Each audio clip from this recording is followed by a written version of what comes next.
শীতকালে ঘাড় বাঁকা হয়ে গেছে, এক পা প্যারালাইজডের মতো। এই রোগটা মারাত্মকভাবে দেখা যায় অনেক ক্ষেত্রে, অনেক খামারে। রানীক্ষেত ভ্যাকসিন দেওয়ার পরও হঠাৎ দেখা যায় কিছু মুরগির রানীক্ষেত হয়ে যায়। আসসালামু আলাইকুম রহমতুল্লাহ, সকলকে আন্তরিক শুভেচ্ছা এবং অভিনন্দন। আজকে নিয়ে আসলাম আমাদের টাইগার মুরগির খামারের কিছু সমস্যা নিয়ে। তো সেগুলো বলতে গেলে আমাদের কিছু টাইগার মুরগি হঠাৎ করে আজকে 4 থেকে 5 দিন ধরে খেয়াল করলাম ঘাড় বাঁকা হয়ে গেছে, এমনকি কিছু মুরগির এক পা প্যারালাইজডের মতো। তো সেগুলোকে যদি দেখাই, এই যে দেখতে পাচ্ছেন এইগুলোর ঘাড় এমনভাবে বাঁকা রেখেছে যে ঘাড়গুলো দেখতে কেমন লাগছে। সো এগুলোর জন্য আমরা যে ওষুধগুলো খাওয়াচ্ছি, শীতকালে এই রোগটা মারাত্মকভাবে দেখা যায় অনেক ক্ষেত্রে, অনেক খামারে।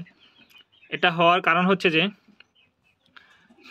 আপনাদের মুরগির যদি কোনো কারণে রানীক্ষেত ভ্যাকসিন দেওয়ার পরও হঠাৎ দেখা যায় কিছু মুরগির রানীক্ষেত হয়ে যায়। সো সেই লক্ষণগুলো থেকে থাকলে এই সমস্যাটা দেখা দেয়। এবং কি তাছাড়াও ওই যে খামারে কিছু মুরগির মাইক্রোপ্লাজমা জাতীয় ব্যাকটেরিয়ার আক্রমণ হয়েছিল ঠান্ডার কারণে, সেগুলো কিছু মুরগিতে রয়ে গেলেও ওষুধ খাওয়ানোর পরে এই লক্ষণগুলো পরবর্তীতে দেখা যায়। এবং ওষুধগুলি যদি দেখায় কী কী ওষুধ আমি প্রয়োগ করতেছি, আল্লাহর রহমতে 2টা মুরগি সুস্থ হয়ে গিয়েছে ওষুধগুলো খাওয়ানোর পরে। খুব ভালো উপকৃত পাচ্ছি ওষুধগুলো খাওয়ানোর পরে। এই যে ঘাড় বাঁকা করে নিচে রাখে, এই যে ঘাড় বাঁকা করে নিচে রাখে, এবং যেগুলোর সমস্যা হয়েছে সেগুলোকে আমি খামার থেকে বাহির করে অন্য পাশে নিয়ে এসেছি, এবং যেন অন্য মুরগিকে যেন এগুলো ছোঁয়াছে না, তারপরও যেন অন্য মুরগিগুলো থেকে এগুলো আলাদা রাখতে পারি এবং অন্য মুরগিগুলোকে সুস্থ রাখতে পারি, তাই এগুলোকে আলাদা করে নিয়ে আসলাম।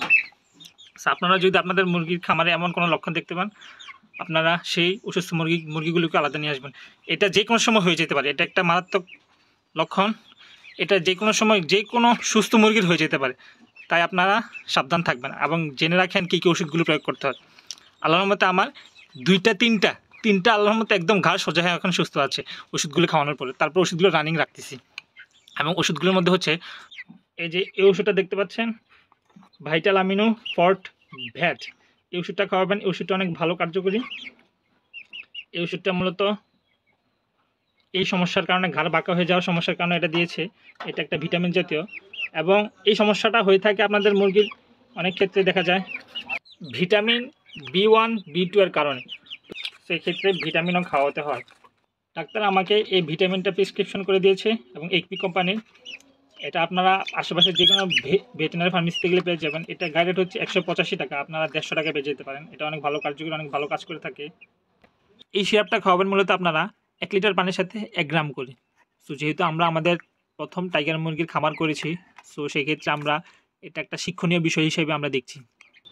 সো দেন এই যে হচ্ছে এআইভি ভ্যাট, আশা করি এটা অন্ততপক্ষে যারা লাইসোবিট চেনেন, এই ওষুধটাও সবাই চেনার কথা। এই ওষুধটা এআইভি পাউডার, এটা মুরগিকে অনেক রোগ জীবাণু থেকে বুস্ট করে থাকে।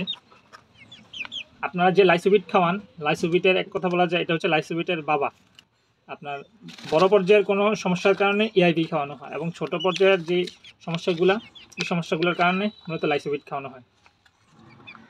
তো এই ওষুধটা অনেক পাওয়ারি একটা ওষুধ, এবং কি এটার গায়ের রেট 85 টাকা। আপনারা কোনো ফার্মেসিতে গেলে হয়তো 70 টাকা বা 80 টাকা পেয়ে যেতে পারেন, ভেটেরিনারি ফার্মেসিতে পাবেন, আপনারা জেনারেল কোনো ফার্মেসিতে পাবেন না। সো এটা হচ্ছে এসকেএফ কোম্পানি। এই ওষুধটা অনেক ভালো কাজ করে থাকে। আর আপনারা চাইলে এআইভি না খাওয়াতে পারলে আপনারা লাইসোবিট খাওয়াতে পারেন, তবে এই ওষুধটা খাওয়াতে হবে আপনারা 1 গ্রাম করে 1 লিটার পানির সাথে মিশিয়ে। আপনারা 2 বেলা করে খাওয়াবেন। যতদিন মুরগি এই লক্ষণ দেখা দিবে ততদিন 2 বেলা করে খাওয়াবেন, এবং কি এই পৃষ্ঠা ভালোভাবে নির্দেশনাগুলো দেওয়া আছে কীভাবে কী করতে হয়। তো তারপর হচ্ছে এই থায়াবিন পাউডারটা আপনারা খাওয়াবেন আপনাদের মুরগিকে। এই থায়াবিন পাউডারটাতে এখানেই লেখা আছে, ওই যে দেখতে পাচ্ছেন প্রয়োগ ক্ষেত্রে, মোরগ ও মুরগি ও হাঁসের ভিটামিন B1 ও B2 এর অভাবজনিত কারণে, এবং কি ঘাড় বাঁকা হয়ে যাওয়া, প্যারালাইসিস, পায়ের নখ বাঁকা হয়ে যাওয়ার কারণে এই ওষুধটা খাওয়াতে হয়। এই ওষুধটা আপনারা খাওয়াবেন আমাকে ডাক্তারের যেটা নির্দেশনা দিয়েছে, প্রতি 1 লিটার পানির সাথে 2 গ্রাম করে। বাট গায়ে লেখা আছে 1 গ্রাম করে 1 লিটার পানিতে, আপনারা 2 গ্রাম করে খাওয়াবেন, কারণ ঘাড় বাঁকা হয়ে যাওয়াটা কিন্তু একটা সাধারণ লক্ষণ না। সো আপনারাও আপনাদের মুরগিকে সর্বদা এই ওষুধগুলো খাওয়াবেন। এটা একটা ভালো একটা ওষুধ। এই ওষুধটা অনেক কাজ করে থাকে মুরগির এই V1 V2 অভাবজনিত কারণে। সো এই ওষুধটা আমার কাছে মনে হচ্ছে এগুলোর মধ্যে যেগুলো খাওয়াচ্ছি এগুলোর মধ্যে সবচেয়ে ভালো কার্যকরী ওষুধ হচ্ছে এইটা। আপনারা যদি এটা না পান তখন আপনারা দেখা যাচ্ছে থায়োভেট অথবা থায়োভেট প্লাস অথবা থায়োব্যান প্লাস অথবা থায়োব্যান এই জাতীয় ওষুধগুলো খাওয়াতে পারেন। এগুলো একই জাতীয় ওষুধ, তবে এটা সবচেয়ে ভালো কার্যকরী ওষুধ। এই ওষুধটার প্রাইস নিয়েছিল 25 টাকা। আপনারা কোনো ভেটেরিনারি ফার্মেসিতে গেলে পেয়ে যাবেন। এটা 20 গ্রাম করে নিয়ে নেবেন আপনারা, 25 টাকা। তো হ্যালো ভিউয়ার্স, আজকে এই পর্যন্তই। আপনারা আমাদের ইউটিউব চ্যানেলটি সাবস্ক্রাইব করে দিবেন এবং ভিডিওটিতে একটা লাইক দিয়ে দিবেন। আল্লাহ হাফিজ।